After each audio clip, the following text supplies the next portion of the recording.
Students, स्वागत है आपका एक और नए टॉपिक के साथ। हम पढ़ रहे थे रिप्रोडक्शन प्लांट और हमने पिछली क्लासेस में कवर किया है microsporogenesis, megasporogenesis, pollination, fertilization and now we are discussing about the development of embryo.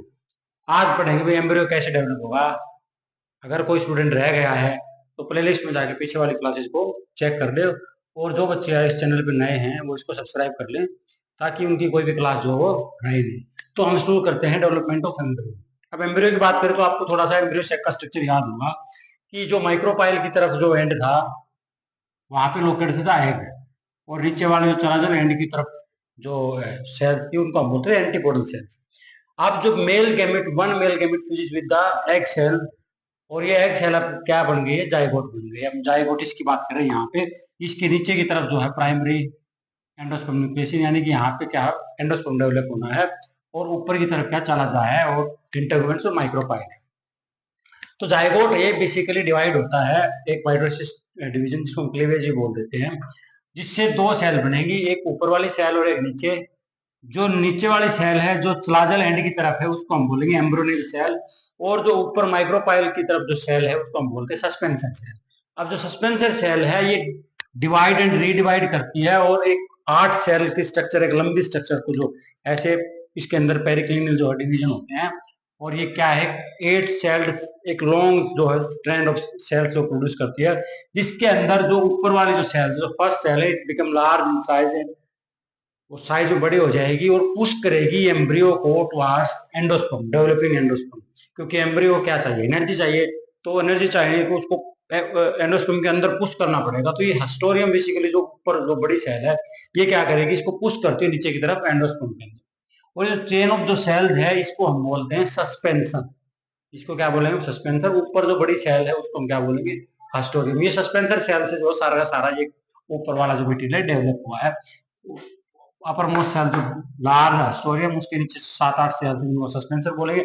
और वो सेल जो एम्ब्रियोनियल सेल के साथ, ये वाले, इसको मार्क कर देता हूं, इसको हम बोलेंगे हाइपोफाइसिस।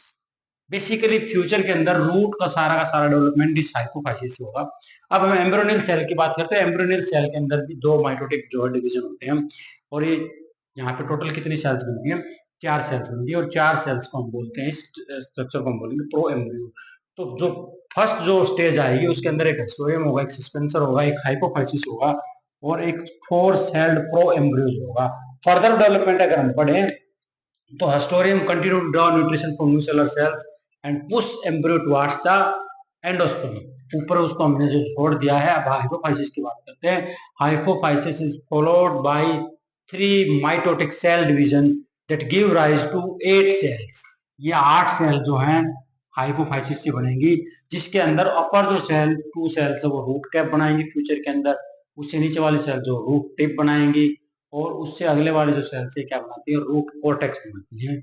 और नीचे जो एम्ब्रियोनियल सेल्स है, it is also followed by 2 successive one single mitotic जो सेल डिवीजन, और जिसकी वजह से यहाँ पे 4 की जगह टोटल कितनी सेल हो जाएंगी, 8 सेल्स हो जाएंगी। अभी 8 सेल्स का भी सेट है कि अपर, इनको हम बोलेंगे upper cells, upper 4 cells and lower 4 cells. तो ये जो अपर 4 सेल्स है ये फ्यूचर में क्या करेंगे, डिफरेंशिएट हो जाएंगे किसके अंदर, कोटिलेडन्स के अंदर और प्लूम्यूल के अंदर। प्लूम्यूल क्या है ये हम आगे चल के पढ़ेंगे। और ऊपर वाली जो 4 सेल्स है ये बेसिकली डिफरेंशिएट होंगी किसके अंदर, हाइपोकोटाइल। अब हाइपोकोटाइल क्या है ये भी आने वाले टाइम के ऊपर जब हम पढ़ेंगे। तो देखते फर्दर डेवलपमेंट के अंदर क्या होता है कि ऊपर वाले जो थे सस्पेंसर और ये जो हाइपोफाइसिस जो सेल थी, इनके अंदर बड़ी अच्छी जो है सेल डिवीजन होता है, एक तरीके से होता है।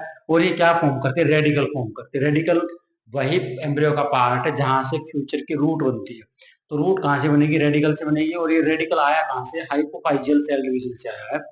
इसके नीचे जो एम्ब्रियोनियल जो सेल थी, अब उसके अंदर क्या होती है कि ये जो सेल्स है इनके अंदर एक क्या बोलते हैं उसको, अनइक्वल सेल ग्रोथ होती है कि दो साइड जो इसकी राइट साइड और लेफ्ट साइड ये ग्रो करती है, और साइड बीच से सेल जो है डिवीजन शो नहीं करती, जिसकी वजह से एक हार्ट शेप स्ट्रक्चर बनता है इस टाइप का। इसको हम बोलते हैं हार्ट शेप एम्ब्रियो। और इन दोनों के बीच में अगर देखें तो यहाँ पे एक स्ट्रक्चर डेवलप होती है जिसको हम बोलते हैं प्लूम्यूल। अब प्लूम्यूल क्या, प्लूम्यूल वही स्ट्रक्चर है जिससे क्या बनेगा, फ्यूचर का स्टेम बनेगा। तो फ्यूचर की रूट बनती है रेडिकल से, फ्यूचर का स्टेम बनता है प्लूम्यूल से। और ये जो बाकी जो पार्ट होता है जो अनइक्वल शेप वाला था, जिससे ये हार्ट वाली शेप है, इससे क्या बनेंगे, कोटिलेडन्स बनेंगे। Cotyledons basically reserve food material रखते हैं। सीड डोरमेंसी, जब सीड को फेवरेबल कंडीशन मिलती है तो वही जो कोटिलेडनस के अंदर जो स्टोर जो फूड है वही उसको जर्मिनेशन के अंदर हेल्प करता है।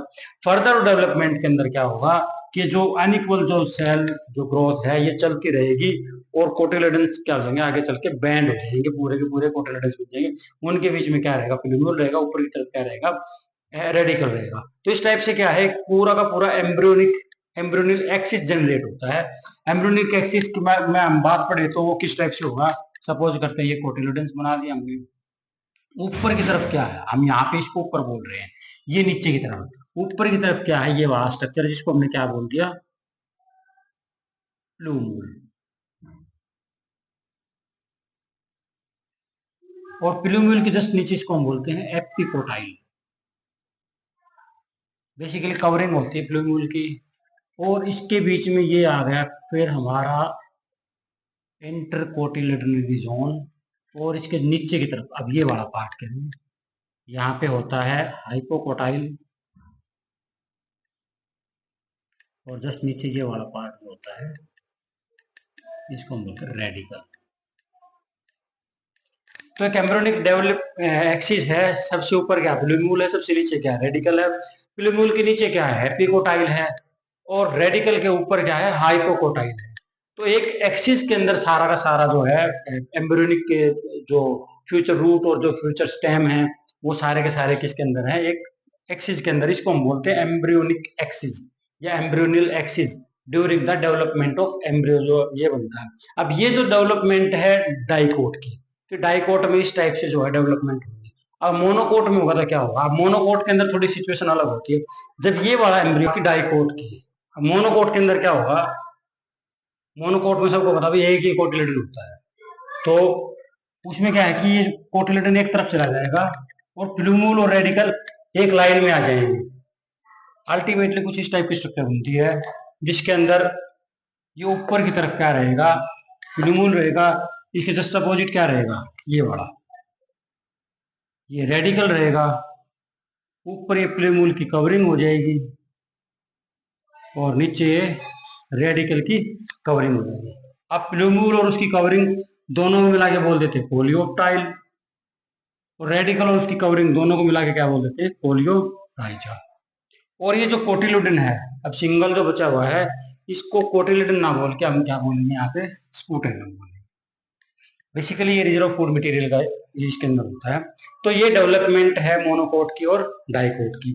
थोड़ा सा इसके अंदर फर्क है, दो टाइप का एम्ब्रियो बनता है, ये बनता है हार्ट शेप्ड एम्ब्रियो बनता है, ये ऑक्टेंट स्टेज होती है जहाँ पे 8 सेल्स होती हैं, ऊपर सस्पेंसर से हाइपोफाइसिस से रूट्स बनती हैं, और हमारे जो एम्ब्रियोनियल सेल्स हैं इनसे क्या बनती है, प्लूम्यूल और हाइपोकोटाइल जो ये फॉर्म होती है।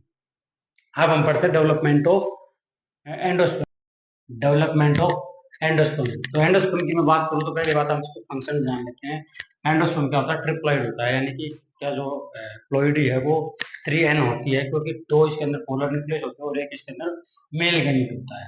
फंक्शन की मैं बात करूँ तो न्यूट्रिटिव है, और लगभग लगभग पूरा का पूरा ही कंज्यूम कर लिया जाता है during the development of embryo. Embryo इसको क्या कर लेता है, अब्जॉर्ब कर लेता है, पूरा इसका न्यूट्रिशन ड्रॉ कर लेता है। अब जो एंडोस्पर्म ये डेवलप कैसे होता है, इसके 3 तरीके हैं डेवलपमेंट के। इट में भी सेलुलर टाइप, इट में भी न्यूक्लियर टाइप, और इट में भी हेलोवियल टाइप।